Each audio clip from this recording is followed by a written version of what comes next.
and we're gonna get started.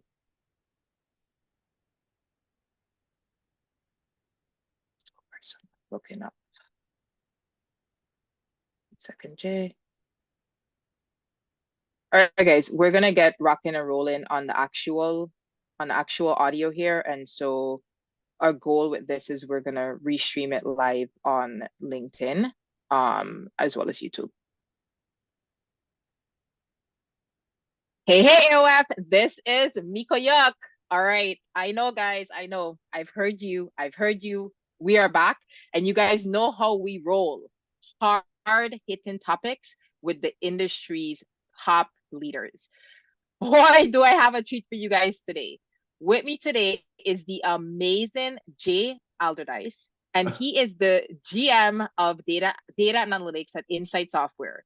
Now, just a little bit of background here. So you guys probably remember that for a very long time, we had Logi Analytics as our sponsor. You guys remember that, especially if you've been with AOF. If you haven't, you listen to past episodes.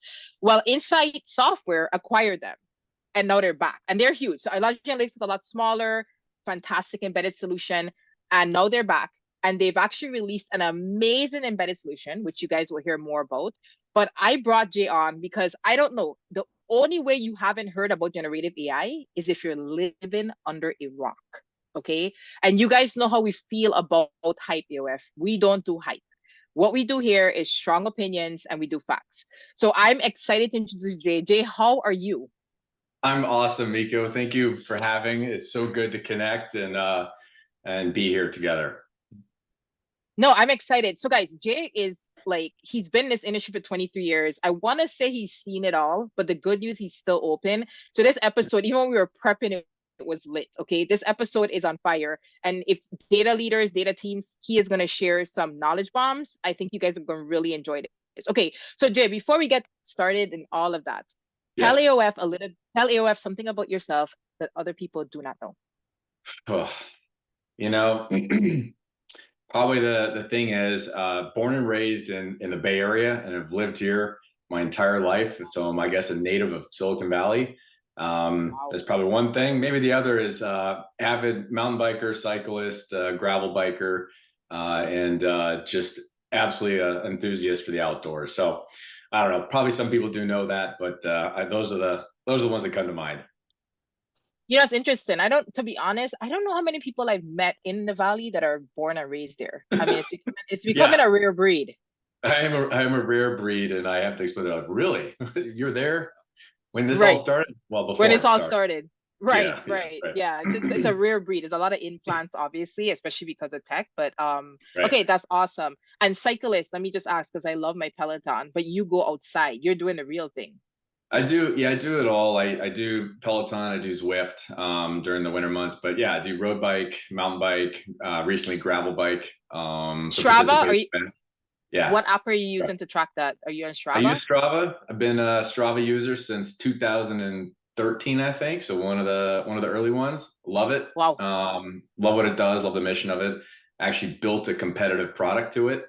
We unfortunately didn't get Wow. that hit, but that's maybe for another podcast. No, that's awesome. Okay, and so just if you don't mind, because we have had people connect to our guests on Strava, are you okay with people connecting to you on Strava? Oh yeah, absolutely, absolutely. Okay, I'm just asking. We have a lot of runners and cyclers and all different stuff. Okay, so let's Yeah. just get into this. So I mean, your background, 23 years in this industry, right? And so give us a little bit of background on kind of who you are, kind of how you got here. And I think AOF is going to quickly see why I brought you on to talk about this topic, because this topic is generative AI is hot.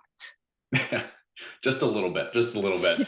So no, thank you again for having the chat here. So a little bit about myself. I started way back in the late 90s into the early 2000s as a SAP basis developer. Understood kind of SAP environments and connected environments amongst suppliers and consumers. So really got into this idea of distributed data. Why do we connect suppliers? Why do we connect customers to enterprises? And I don't think I came in with that impression of like, that's what I want to do. It just was something I kind of started with back in the days at HP.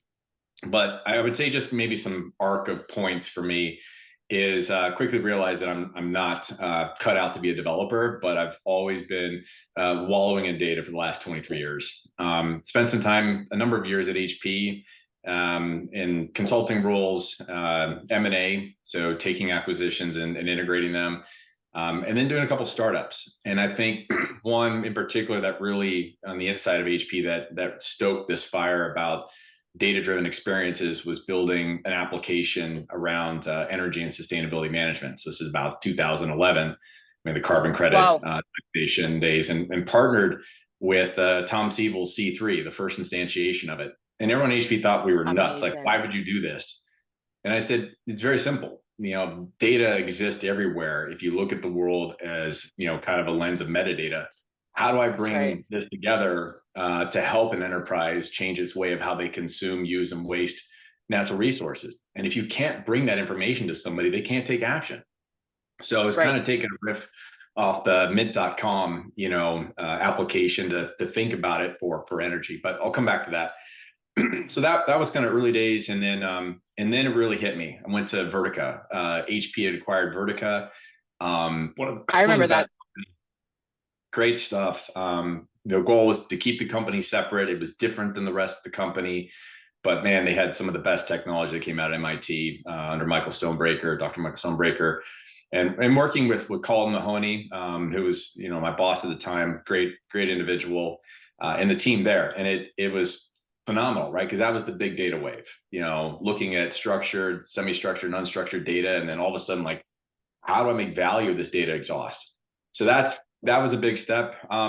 And then I had the opportunity to come back into HP and HP Software. So it's a $4 billion business. Eventually became the chief operating officer for that division. And we had acquired a lot of companies over the years. And part of it was to make sense of all these products, and making sure that we, actually had a structured and driven business. So I'll cap it off. 14 years at HP was a great run. Wow, wow, Um, wow.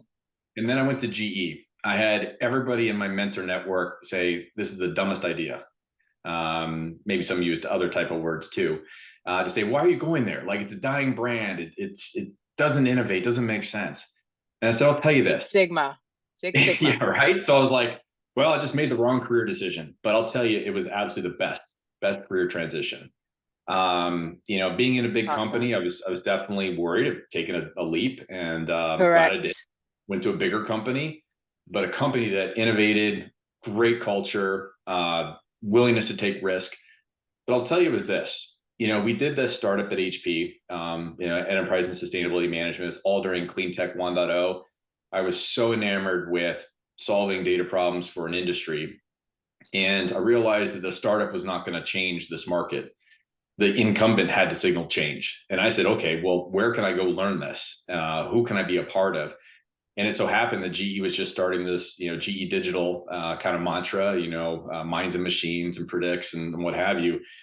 And so I said, well, that's just where I'm going to learn in the innards. So went deep into energy, understanding 2x1 combined cycle gas plants. First week there, went to go look at the Cardinal Cogen power plant that was at Stanford's campus, and just Wow, wow, wow. understanding how reliability engineers work to provide power that ultimately is allowing us to do these things, right? And so that was a great step. 3 years there, helped to build one of the most successful digital businesses within GE with a great team of folks. Then unfortunately, obviously, the digital business and GE itself made some significant changes over the years. But I'll cap it by saying it was one of the best career stops. Great people, great community, great culture. And then I went to a startup called Uptake, kind of continuing that strategy.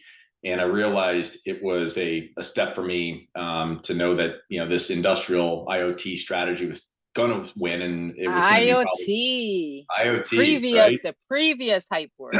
There we go. Oh boy. Yeah, so spent some time there, in almost wearing every hat in the company, from M&A to BD to marketing and product. And then left that. We had some, family changes, death in the family that, caused us to rethink priority and whatnot. I'm a Of father of three course. girls. And so it was kind of be home, be close to help out, during some of that Yeah. transitions.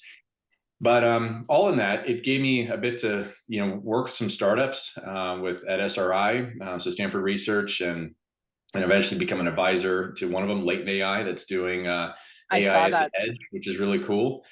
But then joined Google. Went to Google for 3 years. Again, I had a lot of people saying, "Oh, you go to a big company, like does this make sense?" And it was a great run. Being a part of Google Cloud, both on the partnership side as well as solution engineering, and doing some key partnerships with Palantir and C3 of how you build a data-driven business using AI and analytics to really Very target the line nice. of business. And and those were early days. I mean, that was really early days. Yeah, I mean, yeah, in the Yeah, Google sense of things. But now they're rocking and rolling. I mean, Thomas Kurian has been leading the charge there, and I've appreciated everything that Google has brought. It was a great run. And then it brings me to a couple things between that. So ended up in the May timeframe of this last year, helping to form a company around that today oversees and curates the largest member base or community for generative AI on LinkedIn. And so it's got about 1.9 million followers. But the amazing. principle of this, which I'll dig into, is it was a goal to help really demystify generative AI or AI in general, because so Correct. many people struggle to apply it to their job. It's a Yes. fear, it's a threat, but a lot of it is a lack of education. So our principle was how to help disseminate information, whether it's apps or learnings or teachings, in a way that people can discover and learn more about it, how it applies to their job. So that company's running. I'm a board member of it. It's running. Got a lot of cool things coming up for this coming year, and we'll talk about that.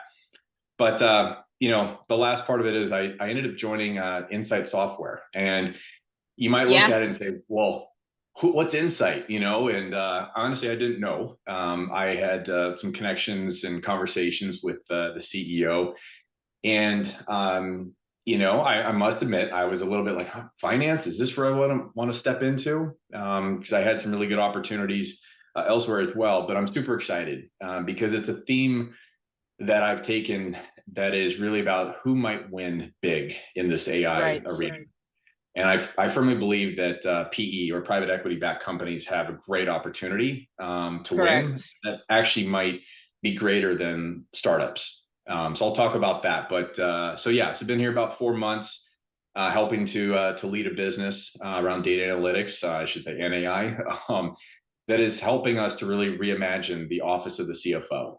And what's kind of really I cool love about it. this is the CIO has had the power from the early 80s through 2000. It was all about the CIO, and then it Correct. morphed Then they went to into this, yeah, the CMO. The CFO. CMO has Yeah. been wallowing in data to help connect and manage people and bring that demand funnel. Well, now there's this rise of the office of the CFO.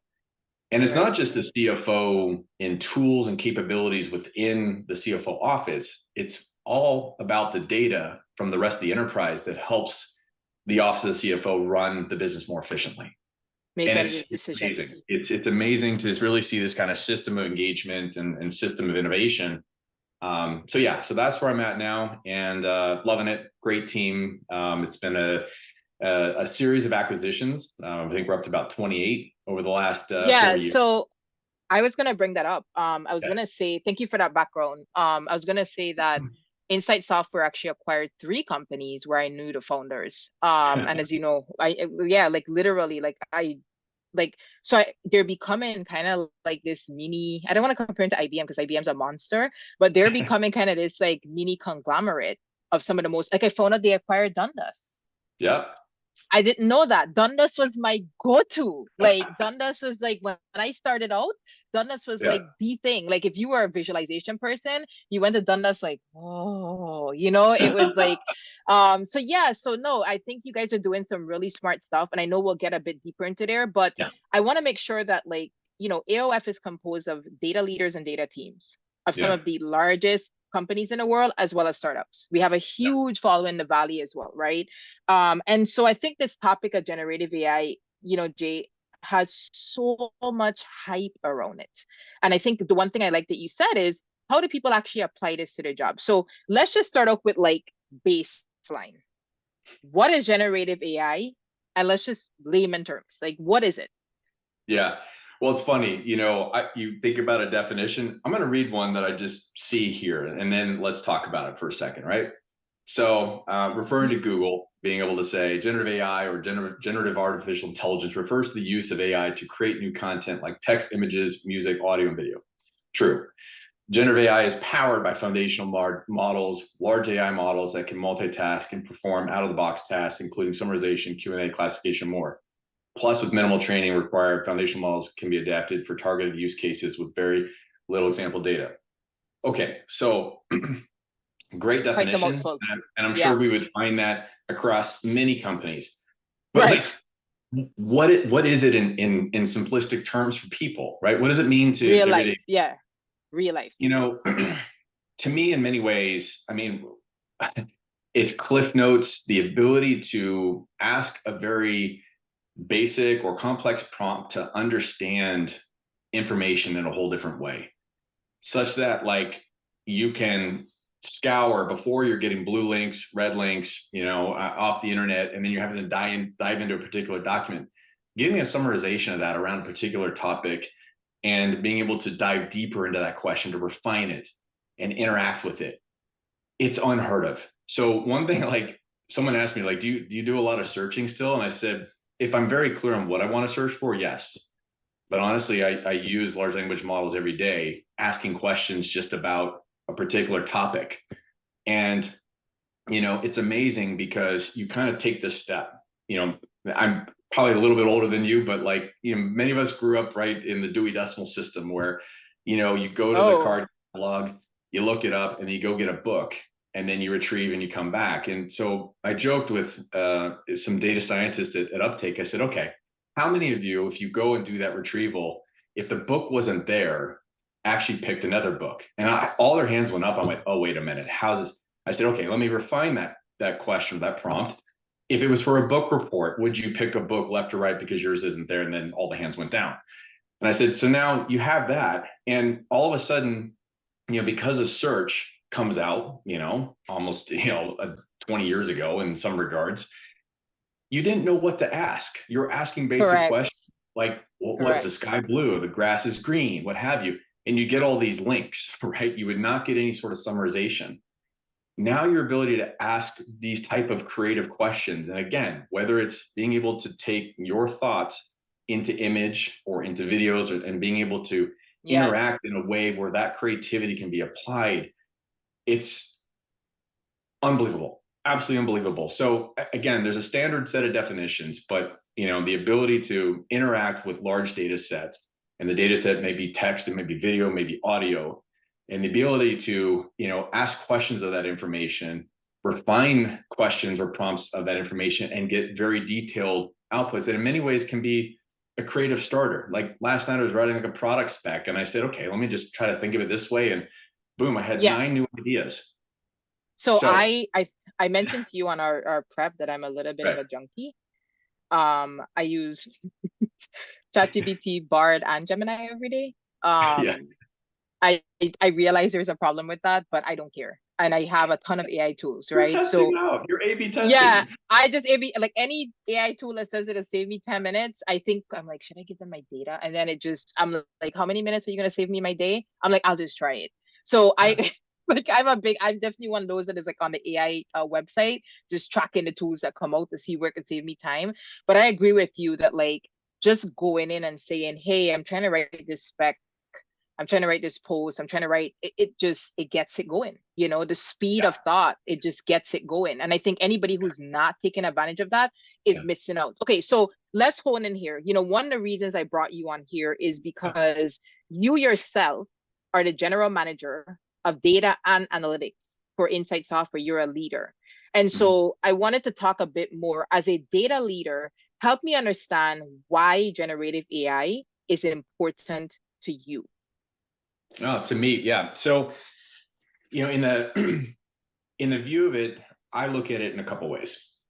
One, if you think about all the data that we've amassed, I used to joke that it's really good that we're storing it and managing it, but oftentimes you're really the value. In some ways, you're just heating a data center. You're not being able to access, you're not being able to retrieve it. And part of it is being able to, query enterprise information, to ask questions about, pick a topic. And as a data leader, it's all about bringing a lot of that knowledge, whether it's, again, knowledge-based articles, whether it's information about, sales pipeline, whether it's information about, looking at contract data. Our typical way has been, well, I have to go somewhere, I have to look for a document, I search it if you can find it. Right. Ask somebody. You're probably spending, eight steps to go ask somebody for a particular document. And so the ability, if that information is accessible and you know what type of question you're looking for, instead of having to read through an entire document, you can be very pointed to that and retrieve that instantly. So I'll Yeah. give you an example. We just went through a QBR with a partner, and we're having discussions about contract SLAs. And so everyone's scouring, trying to find an answer, and then someone's like, "Oh, I pulled the contract." I'm like, "First off, where did you find that?" And then second, Right. you're in the meeting reading through this, trying to scan but listen. Oh, And all we wanted to know oh, was the SLA for a Sub 2 related issue, right? So we could have that real time versus our typical of saying, "Hey, I don't have that. Let me get back to you." right. That's Or that or is opening it and trying to find it in real time, which is now wasting how many people's time, right? exactly. So now Yeah. there's so many things to unpack within this, which I know you'll question me on, which is, around like, well, wait a minute. You've got public large language models, our enterprises using them and bringing all their data into that. And now that's being open and the models are training off of that. And that's creating driven. Like there's a lot of questions with respect to it. So putting that aside for a moment, you want to bring insights, right? You want to be able to take action on insights as a data leader. Yes. And so, do you have the right data fabric? Do you have the right data environment that allows you to actually query and access that information, making it best available for your end users? And I just think this has a tremendous opportunity for enterprises who have been heating their data centers by storing all this information to now all of a sudden have a retrieval system that allows Right. That's people to interact. instantaneous. That's right. And And intelligence. I think if I put it in parallel, like we went from basic search that just said, I don't know what to ask. And then Google, as they started to create the autocomplete, was a game changer. You're like, Something wow. went wrong. Try it again in a few seconds. Is that Alexa? No, that was Google, my Oh, Google Wi-Fi, thinking I was talking to it. But I love it. I love it. He's living the dream. I love it. but to the point is that autocomplete Yeah. became awesome because it helped Yeah. to stoke the fire of, well, what are some other people asking? And if you could Correct. almost take that sort of concept into the enterprise, if you were Right. all, say, data leaders and you had different departments, you spent all this time bringing people together to have innovation days and conversations because you're Correct. working in your stovepipes. But if you have the ability to kind of query that and understand where a team is or how they are on a project, you have much more context. You're much more aware, you're much more empathetic of where the rest of the business is versus doing the standard, oh, I have to have a meeting in order to understand how you've worked and what you did in your silo.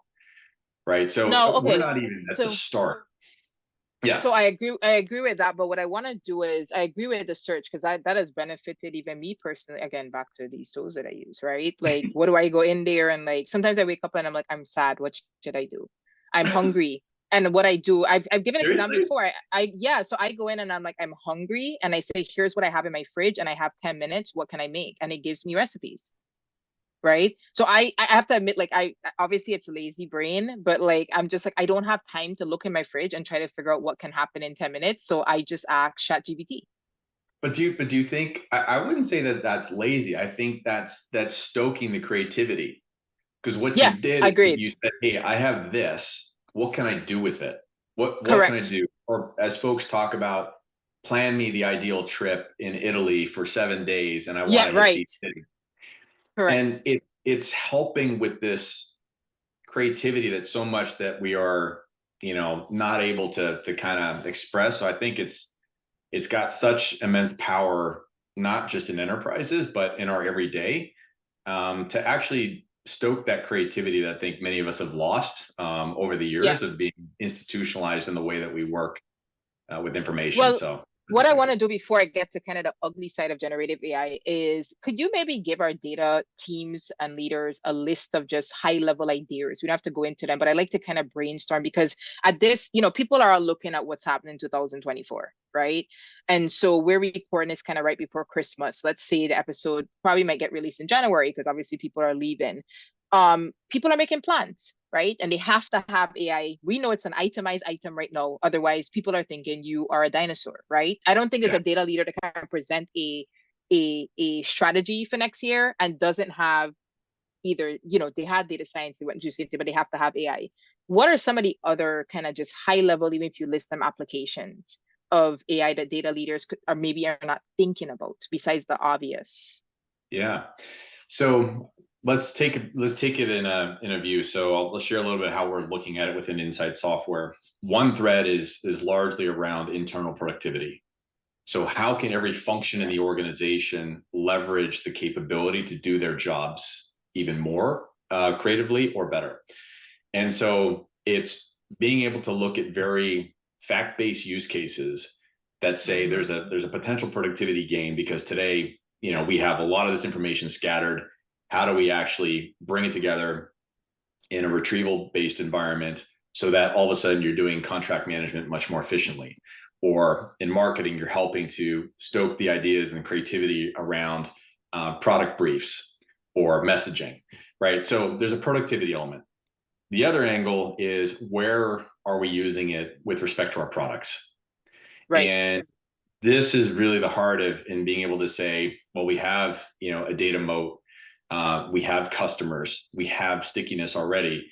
We want to bring more insights that help our customers, find more value or more action there. So that's kind of point one of just looking productively across an organization. And then two mm-hmm. is the products that you have in service to your customers or end customers. I would say the other thing is, going into 24, 23 is all about, and it still is, and it will continue 24, is the foundation. There's a tremendous amount of investment going into AI infrastructure, cloud vendors, independent companies, what have you, right? And that eventually is going to levelize and becomes Correct. then what really the thing that needs to happen. You have so many folks that are building AI applications. You have so many folks that are building new GPTs, and the market is exploding that way. I think the best opportunity for folks is, start with what sort of applications, what sort of use cases or outcomes you want to solve that ultimately have a high value creation for their business, their enterprise. And so to Right, me, in 24, a lot of it should be a flip to, application thinking and the way that you're building either AI into existing products, or maybe there's a unique AI product to be built. I think the right. other thing is, that's definitely on the scenes, we all know, is the fact that many enterprises aren't, putting all their data out into open environments, and they're wanting large language models that are enterprise specific, that is Correct. being able to, manage their corpus of data. So obviously security, privacy, access is a paramount question of use of both internal data as well as third-party data, is going to be a huge trend. And, part of, in generative AI and in that group, we've looked at a lot of startups, that are, doing some interesting things around security and privacy and data access. And I would say the third thing is, this is where we'd always say, data to AI. We'd say that story at Google. But more of what the team has done is bringing AI to the data, right? Right. You I spin up agree a with data that. AI team, you have data I scientists, agree with and that. but the more that this discipline and capability is close to data leaders that are also close to the domain experts who understand the use case, understand the problem, is where the magic happens. The So, outcomes. I absolutely. And part of it is just, enterprises being mindful of, not trying to look at a big bang approach in this, but where can they start quick, fast, get repeatable wins to Well, build I that think, moment. okay, So I think what I see with like AI is there's three different approaches I've seen. There is like early adopters, which are typically either innovation centers in big companies, right? Co-innovation, innovation centers. Startups are obviously nimble, able to move faster. And then you have the extreme of like, we blocked it, right? We don't have time to think this through right now, and we just block it until we understand it.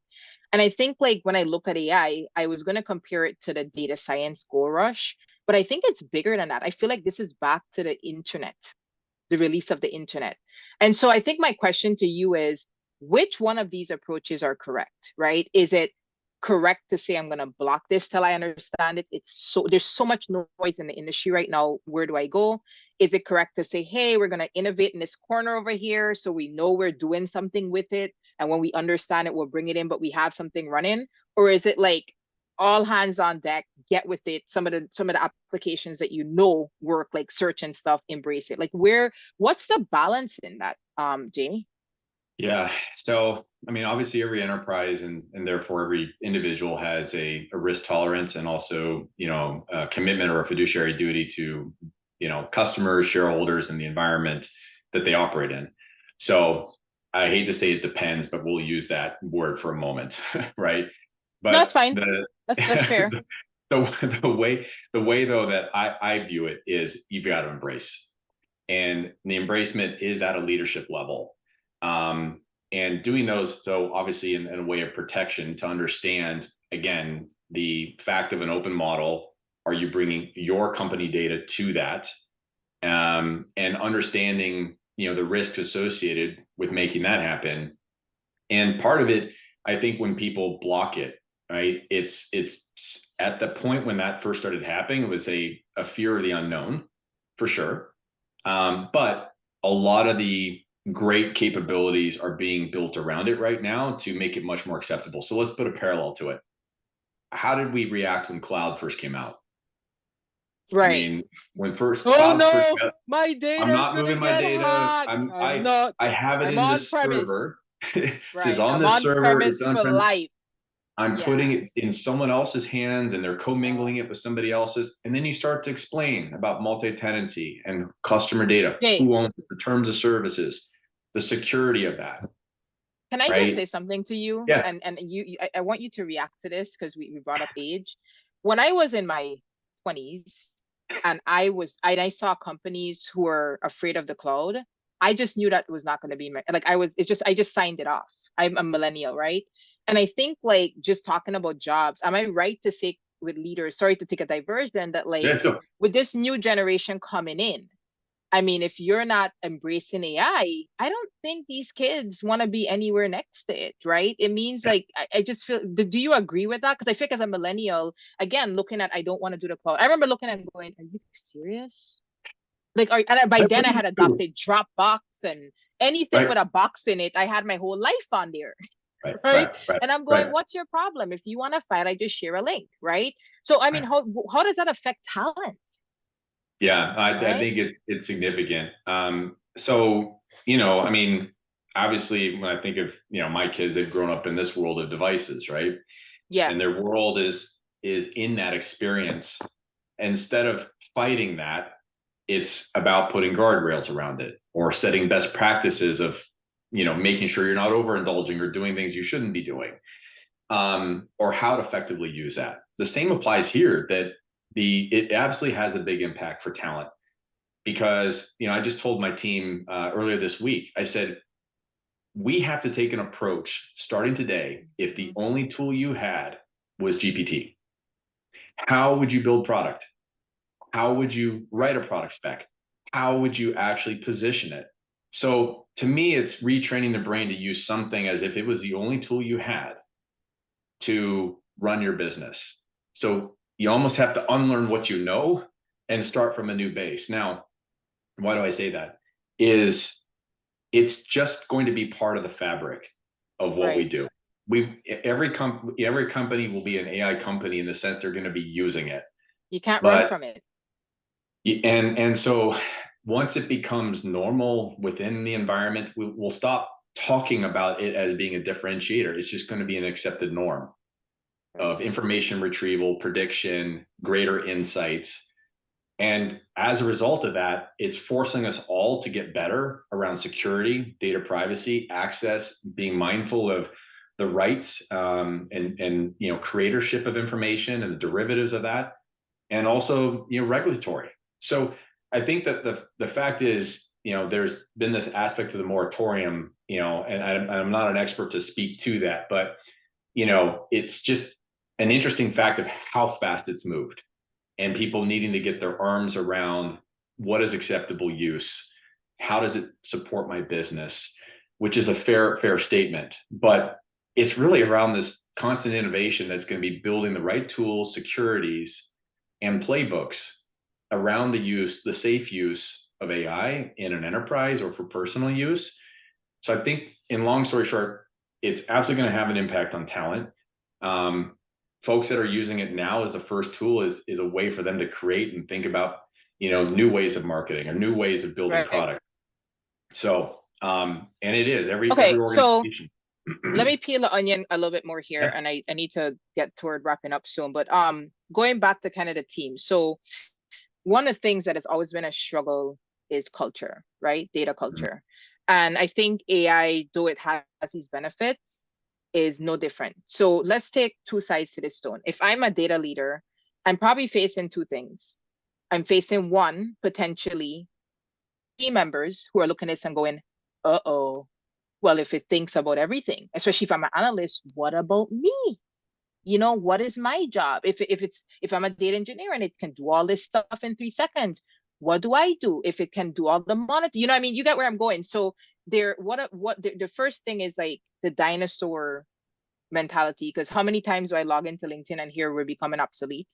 And then there's beyond, after you get your team on board, if you do, the cultural aspect of this, where you now have users that think they've hit the gold mine. You either have those who are afraid of it or those who think they've hit the gold mine and are going to try to use it to literally, I don't want to say abuse the data. I've dealt with so many users, but they're going to use it to do things that, like Excel, that we never imagined. So let's start with a team first. What are your recommendations for getting it properly integrated into your data team as a leader? Let's start there. Yeah. So, I mean, first is to be mindful of what stance you've taken as a company of your adoption and how you manage risk. So I think what you need to make sure you're safeguarding and protecting that versus just going rogue in that regard. So put that just as a frame of reference. But the adoption aspect of it is, in my view, it's an accelerator to the person. Why is that? Your ability to, allow 80% of the work to be done, to frame, maybe, again, if it's a product brief or it's a messaging guide, it's nothing more to help stoke that creativity to say, oh, wow, I didn't think of it that way. Now all of a sudden I can write a little bit differently. So part of it is, do not fear it. Do not fear it as a replacement. Right. If you do that, it's kind of putting your head in the sand, and guess what? You might have that obsolete. And I think we have to be fully transparent. There will be jobs that go away, but there will also be jobs that are created. And more that you can talk about this when you say on a resume, I have skills for Excel or Office, or pick the various tool.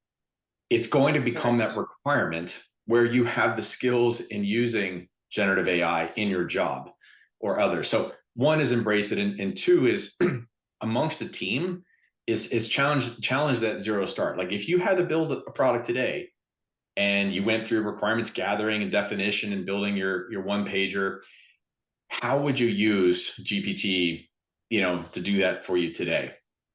Right. And so I can tell you what I do. Go ahead. Yeah. I use it. So I use it. Huh? I use it. So I use it, just in case anyone wants to know, I use it both for so I use it for creation, meaning how do I start?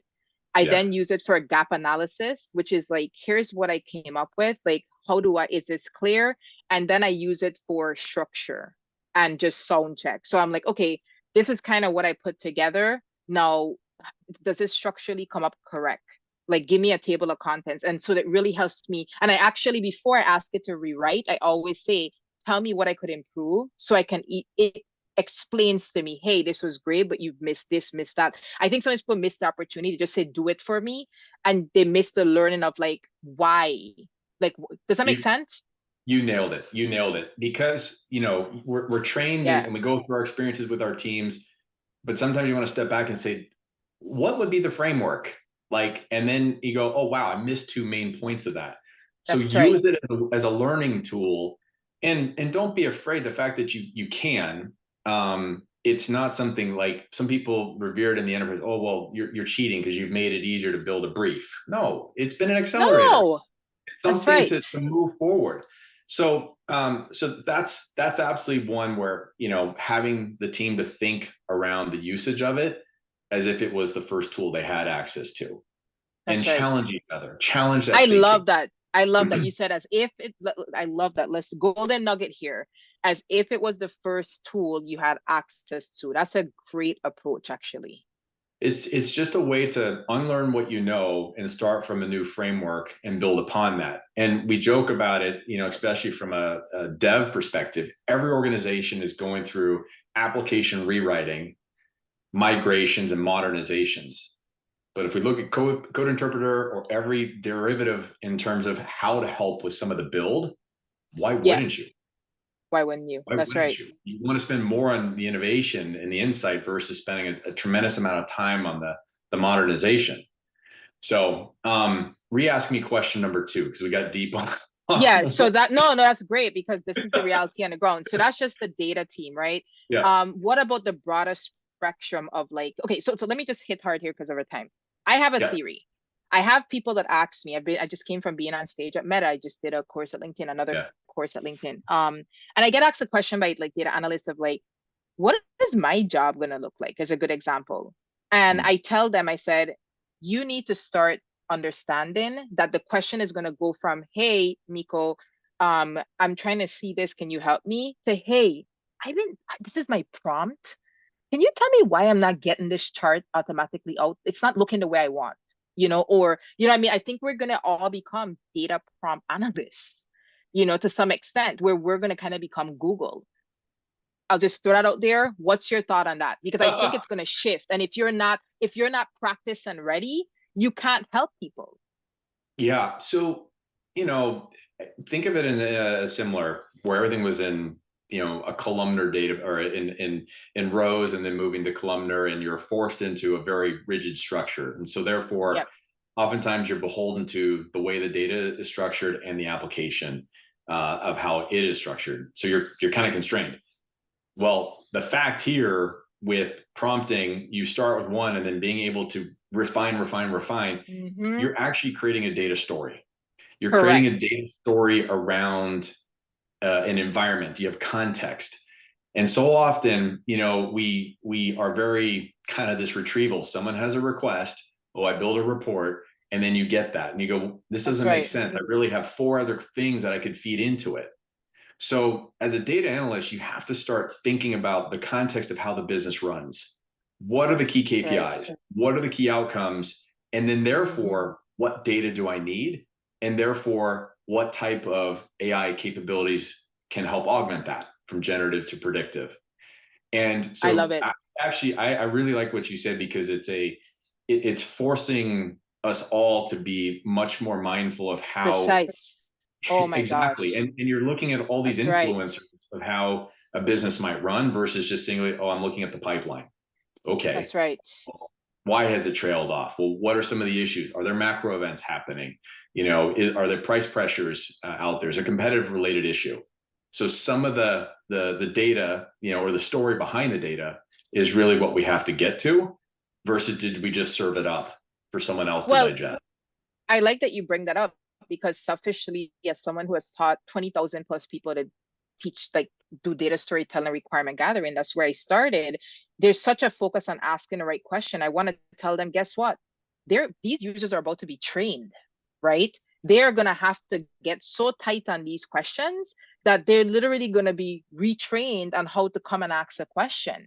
And the realities, again, is that they're going to be dependent. Because think about it, if I'm a user, and I can get this out of ChatGPT or whatever AI tool in 3 minutes, I'm not coming to you for that kind of help. I say this again, I'm coming to you to go, hey, I tried it. I have 9 prompts. I have to get this meeting, but why is this not working? Like, right? I don't want you to go and find the thing. I just fix my prompts.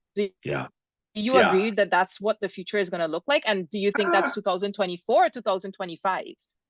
Yeah, it might 26? be yeah, it might be a little bit longer. I don't know. I don't know if they're going to come to help in the refinement of the you know, what's a good point? It might be in some of the aid of helping someone refine their question, refine their framing, and how they think Yeah, about it. You know, one thing I said, and I've said in a few videos and whatnot, that really was eye opener. You know, at GE, you know, when I say, well, to look at, you know, kind of reliability impact, we look at work order history and maintenance records. And I said, well, wait, that's one set of data. right. If you want to think about this, what are all the data signals that sit around that Holistically. power plant? It That's might, right. the influence of whether the machine is working and it's available, might you have to take in information around power pricing, weather, elevation, sentiment, other data signals that are going to help to refine that question. That's So I right. think in many ways that prompting is for us to dig deeper into the data and ask the secondary and tertiary type questions that help us to, you know, really understand what's happening. I'm hopeful that a lot of people, because of these tools, are able to start doing that on their own. And I agree. ultimately, data, as we talk about the data culture, coming back to your point, is everybody in an organization should be, becoming more data first. The tools give us the opportunity to access, to ask questions, to retrieve, self-service, what have you, as opposed to coming to an analyst. That's right. Now, we still have a ways to go because enterprises Yes. aren't there yet. But if we start with that, to your point about the data storytelling, then you're much more empathetic and aware to what type of questions you're going to ask and what type of data you need in order to answer what you're looking for. So Yeah. Oh my gosh, I'm so sad that our time is coming to an end. I think we could dig into this. Like this maybe we need to bring you back. It's like a super like there's so much things that we need to scrape on, but I wanted yeah, to jump into the teams because I think the level we're at as data leaders are trying to figure out how do I bring this in. So that's why I yeah, did this the top surface, right? Like yeah, how do I bring it to my team? And then how do yeah. I even bring this to my organization? I think you've given some great golden nuggets. Okay, so let's begin to wrap this up.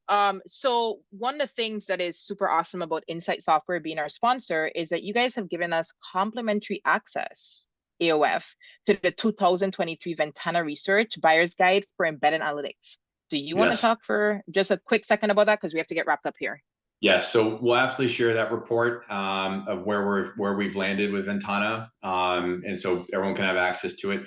We're a big believer, within Insight that embedded analytics has a growing opportunity in the market Right. because you're making every application a much more data-driven application. And so we brought together Logi and Dundas and brought it into one of the leading capabilities out there. Beautiful. Look at this. So we're super excited about it. And people, again, a lot of people ask me like, why did you come here? And this, blah, blah, blah. And I said, we actually have great capabilities and we need to tell a greater story Story. around the Yeah. office of the CFO, where all this enterprise data, whether it's embedded in an application or served up into a BI platform, some of our products with BizLib that we just acquired, that goes and serves the click market. All these data signals are great opportunities that support how businesses run more efficiently, but we have to help with that in a way that is helping our enterprise customers extract that information, bring that back, write it back to source environments. But the coolest thing with Insight and why I went there, and this kind of sums it up, is everyone asked with AI, well, wouldn't you want to go build AI applications? Absolutely. I partnered deeply with Tom Siebel's company. I love what T3 is doing. But the human behavior change of someone being so used to applications, all of a sudden picking up a new one, there's a lot of fatigue. The That's opportunity, I right. think, with That's right. technologies today to be reimagined using AI into the existing workflow, I I love think it. has a tremendous value to create a very sticky and more valuable experience for customers. So it's all the more interesting for us because we've almost 35,000 customers, and the Right. ability to reimagine a very critical workflow that powers how enterprises work is pretty cool. So Yeah, and so I don't yeah. mean to put you on the spot, but I know that from Logi, you guys have some amazing customers. Can we drop like 2 or 3 customer names for reference for AOF that is using your embedded analytics solution, especially the new one that you brought out? Oh boy. I know I put him on the spot, AOF. Yeah. I'll have to check with marketing on that. No, we'll give you a list, Miko, that Okay. we could send, but I Yeah. wasn't ready to fire that off right now for you. No, that's fine. That's perfectly fine. Okay, so this has been like awesome, Jay. I know that this episode is going to be well received. I want to also say that like the team at Insight Software, just like at Logi, are just awesome to work with. I just have to Yeah. say, what a beautiful team. I mean, I am assuming this rolls on to your customers, but just a really great team. Even with you, we've been trying to do this recording now for how many weeks, right? We've had some stumbling blocks, Right. but we got it. We got it done. We got it Yeah. done. So I just want to say, I know that you're a busy person. Thank you for coming on to share with AOF. Where can AOF, I can't, AOF, let me not forget, I'm out of practice. Could you recommend one book or resource that AOF should look at? And that's not needless to say, join the LinkedIn Generative AI group, which has over 2 million people right now in members in there. But could you recommend maybe one book or resource for AOF? If you can only Oh, recommend one. oh I've got boy. to, I've got to ask, yeah. I should have brought one for you. So I'm reading one that's I don't have down here, but the one that I'm looking at right now, actually, that I read through actually in one sitting. So actually, I'll bring it over here. Yeah, it's okay. This is great. It's real time, so let's do No, it. no, we can't see it in the No, blurring. So it's the just tell almanac. me. Tell me what it is. Okay, it's the almanac of by Naval Ravikant, and it's So just good. it's insightful. So so good. I read that book 2 months ago. I couldn't put it down. I powered through it. And I'm like, You nailed it. it's just wonderful. I think It's a life-changing book, actually. it is, and from a personal perspective, things we take into So the good. enterprise and to our customers and whatnot. But yeah, it was definitely a book that Good. I couldn't put down. And probably one Yep. I'll definitely reread again. But so that's one for Yeah. sure. I heard him. I was listening to. Obviously I listened to a ton of podcasts. I heard him speak, and I was Yeah. hooked. And I went and didn't even know about a book, and I went backwards, and I was like, this guy is. I mean, I heard like a raw version of him speaking, and I was Is that just. I good? remember yeah, I was Tel Aviv on a promenade running and doing my exercise, and I listened to the thing 3 times. Like I could not get myself out of it, right? He dropped so much knowledge in about like 35 minutes. I'm like, where has this guy been in life? And when you hear his background, yes. Anyways, captivated. You could not have given a better Yeah. recommendation. AOF, run, don't walk to the almanac. It's just an amazing book. Thank you for sharing that. I should have recommended that before. Okay. You are amazing, Jay. I just want to say thank you for coming on AOF. This topic I know is at the top of everybody's list. I know AOF, we have a ton of data leaders and teams in here. I'm sure they're grateful to get an outside but solid perspective. If AOF wants to contact you, where's the best way to keep in contact with Jay? Yeah, probably for LinkedIn is probably the best. Or folks who Okay. want to follow Strava, feel free to do so as well. But through LinkedIn, happy to chat, wrap through ideas. So yeah, be great. Okay, and it's just I have your LinkedIn here. It's just find you at Jay Allardyce. So that's the spelling is going to be in the podcast. So that should be simple. Okay, awesome. And so if you get DMs, he said he'll reply. If he doesn't reply, you guys can hit me up. Okay, You so got with it. that said, AOF, as you can see, we're opening up here pretty hot and heavy for the new year. I want to thank you guys for being with us. You guys know that I always tell you that you guys are the results that you guys spend your time with, and you spend how long now? Almost an hour. We're not an hour yet. Almost an hour with myself and Jay. And so AOF, you know how this works. Don't sit on here, have a good run on Strava or Peloton, listen to the podcast, and then go back to work. Put this stuff into action. Jay has opened up his inbox. Write him if you have questions to clarify. Don't let generative AI hit you across the head like data science did for some of you when the pandemic came and then you're scrambling. This is not going to go away. Jay, do you agree? No, Generative AI. it's not gonna going be away. here to stay, and it's gonna reimagine products, and that's what we're doing at Insight Software and building some of the best. And it's exciting. It's exciting as a wave to be a part of. It's probably one of the I most agree. energetic, like you said, as the internet started, and we're early as an entire industry. So Yeah, I agree. And one more thing, if I've spoken to some of you and you know who you are and you've told me, Miko, I'm just waiting for retirement. I'm gonna sit this one out. No, no, no, no. This is not TikTok. It's not a Gen Z tool, guys. This is important. No, I've had some of our That's AOFers true. tell me that. I'm just gonna sit this out. I'm like, this is not the TikTok of tech. This thing is going to change our lives, even in this generation, even if retirement is coming up in 3 years. Okay. So you don't have to go all the way down the tunnel, but get educated, check it out. Insight Software, if you guys are looking at embedded analytics solution, fantastic. They bought my darling two companies, Dundas and Logi Analytics, which is why I love them as a sponsor. And AOF, I love you guys. You guys rock. I love to hear what you guys are doing. So hit us up in the comments. All right. Jay, thank you. Awesome, Miko. Thank you for having. Really great to chat with you. Nice to see you again. Yeah, we have to do this again. Thank you, Jay.